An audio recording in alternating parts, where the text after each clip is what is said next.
1990 का साल देश की राजनीति का सिनेमाई संसार है। बॉलीवुड में अमिताभ बच्चन की अग्निपथ और आज का अर्जुन धमाल मचा रही थी, तो संजय दत्त थानेदार बनकर के पहले पर्दे पर खूब झूम रहे थे। सनी देओल का गुस्सा दर्शकों को घायल कर रहा था, तो आमिर खान के साथ देश का भी दिल धड़क रहा था। दिल्ली से लेकर पटना तक, दिल्ली में विश्वनाथ प्रताप सिंह का जादू लोगों के सिर चढ़ा और पटना में लालू समोसे के आलू की तरह बिहार के लिए अपरिहार्य होते जा रहे थे। लाल कृष्ण आडवाणी का रथ रोककर लालू यादव बिहार में मुसलमानों की चहेते हो गए। पिछड़ा और दलित वर्ग पहले से ही उनमें अपना मसीहा ढूंढ चुका था। हालांकि लालू यादव के सीएम पद पर ताजपोशी इतनी आसान नहीं थी। दरअसल 1989 में वीपी सिंह के नेतृत्व में यूनाइटेड फ्रंट की सरकार केंद्र में बनी। उत्तर प्रदेश में मुलायम सिंह यादव मुख्यमंत्री बने। मार्च 1990 में बिहार चुनाव हुआ तो कांग्रेस सत्ता से हो गई आउट। अब जनता दल को सरकार बनाने का मैंडेट मिला, लेकिन जनता दल के विधायक दल का नेता चुने जाने की राह इतनी आसान नहीं थी। सीएम रह चुके राम सुंदर दास का नाम भी सुर्खियों में था, लेकिन लालू यादव को तब देवीलाल, नीतीश कुमार और शरद यादव का समर्थन मिला। वोटिंग के जरिए विधायक दल के नेता का चुनाव हुआ और लालू यादव जीत गए, और इस तरीके से बिहार में शुरू हुआ लालू का राज।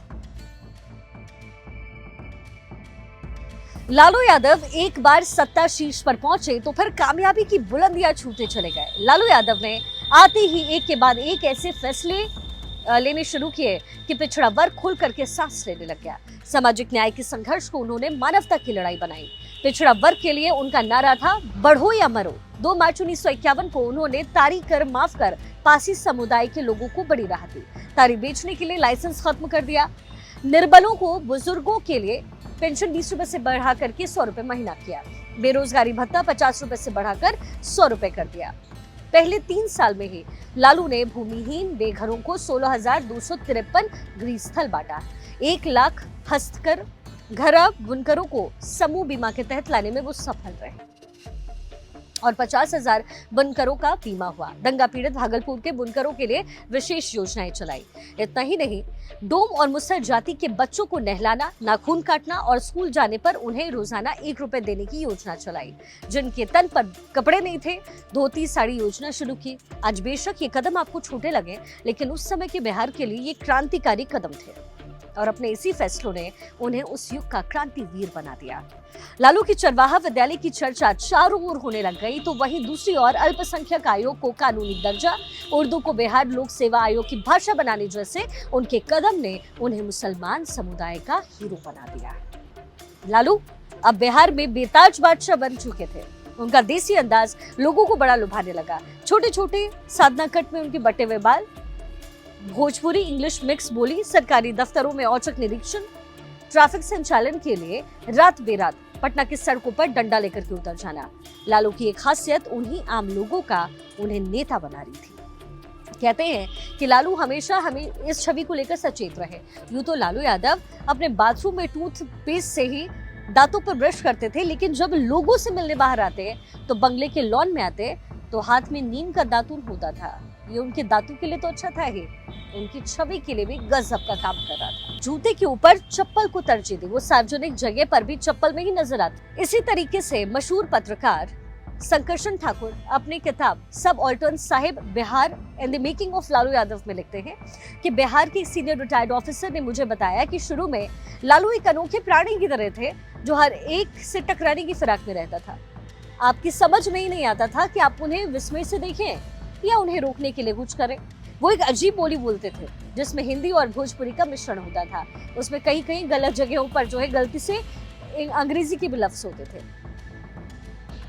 राजनीति के जानकार लालू यादव के इस अंदाज को जैसे भी ले, लेकिन आम लोगों से लालू का ये कनेक्ट उन्हें अजय बना रहा था। 1990 से लेकर के 97 तक बिहार में लालू के खिलाफ आवाज उठाने की सियासी हैसियत किसी के नहीं थी, लेकिन जिस कुर्सी पर लालू बैठे वो कांटों का ताज था।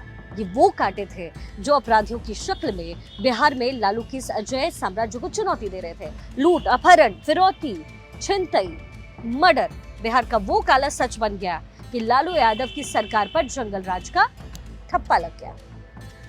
90 के उस दशक ने बिहार की कई सीटें ऐसी थी जहां दबंग और हिस्ट्री शीटर प्रभावशाली हो गए। वैशाली में आनंद मोहन, मधेपुरा सुपौल में पप्पू यादव, मुंगेर में आनंद सिंह समेत सारण में प्रभुनाथ सिंह और सिवान में मोहम्मद शहाबुद्दीन तक कई ऐसे नाम थे जिनकी दबंगई के आगे लालू की सियासत भी छोटी लगने लग गई। हालांकि उस समय लालू यादव ने इस पर ध्यान नहीं दिया, लेकिन ज्यादा वक्त नहीं लगा जब लालू यादव के सियासत को बिहार के बाहुबलियों अपराधियों का ग्रहण लग गया। कहते हैं जब वक्त बुलंद हो तो अक्सर इंसान के पांव जमीन पर नहीं रहते, उसे लगता है कि वो जो कर रहा है सही कर रहा है, उसे चुनौती देने वाला कोई नहीं होता। लेकिन बिहार की सत्ता सिकंदर बनने के बाद लालू यादव भी शायद इसी गलतफहमी का शिकार हुए और ऐसे में कई पुराने साथी उनसे अलग होने लग गए। उन्हीं में से एक थे नीतीश कुमार।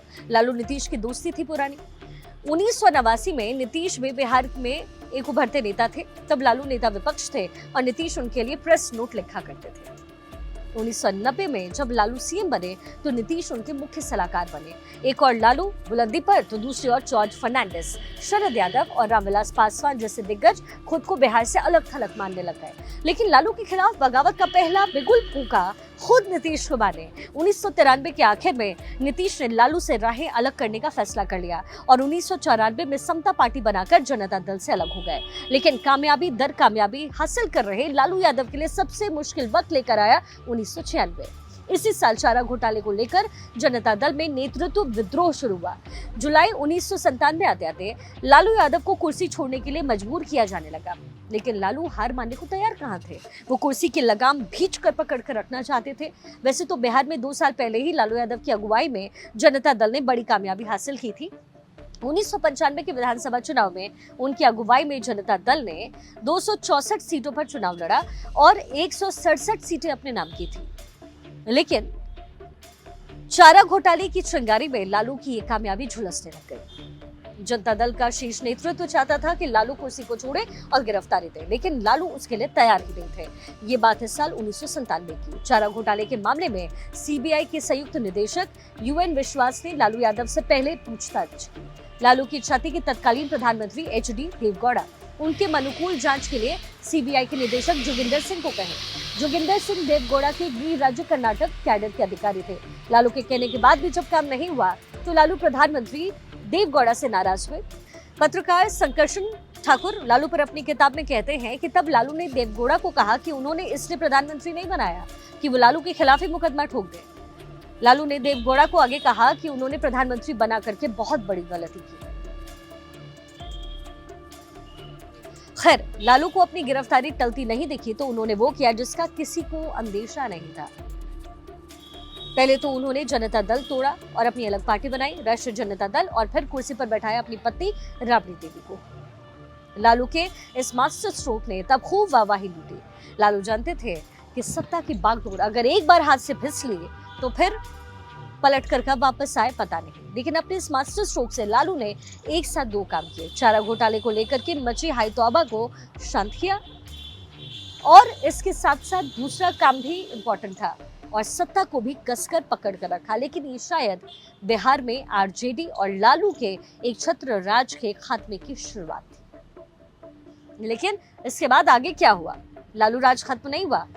अगली स्टोरी में आपको बताएंगे, अगली बार आपको बताएंगे लालू यादव पार्ट 3 लेकर। आगे सत्ता पर काबिज होने से पहले राबड़ी देवी को किस तरीके से उन्होंने बदला और फिर लालू ने कैसे एक छत्र एक बार फिर से पत्नी के जरिए राज किया, ये कहानी अगले चैप्टर में आपको बताएंगे। तब तक के लिए नमस्कार। लेकिन अगर आपको ये वीडियो पसंद आया हो तो आप आगे से शेयर कीजिए और अगर अभी तक आपने हमारे चैनल को सब्सक्राइब नहीं किया तो फटाफट शिखा ठाकुर न्यूज़ोपीडिया यूट्यूब पर सब्सक्राइब करें। नमस्कार।